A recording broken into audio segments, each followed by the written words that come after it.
Of నిక్కర్లేసుకొని నల్లాదలు పెట్టుకొని తాగడానికి వెళుతుంటే సరదాగా మాకు ఎదురుగా వచ్చాడు మా ఫ్రెండ్.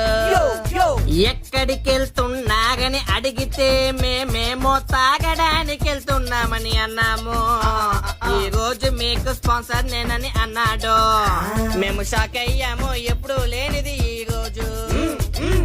కుర్తి పడి వాడితో సిట్టింగ్ కెళ్ళా, చీర్స్ కొట్టి అలా మేము బీర్లు ఎత్తాం. ఆఫ్ బీరు తాగి బాగుందనుకున్నాం, ఇంతలో వాడి లవ్ స్టోరీ స్టార్ట్ చేశాడు.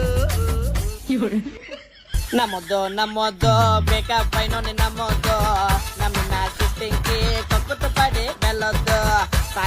తాగొద్దు బ్రేకప్ అయిన తాగొద్దు, తాగితే వాడితోటి టార్చర్ మీకు అయిపోద్ది.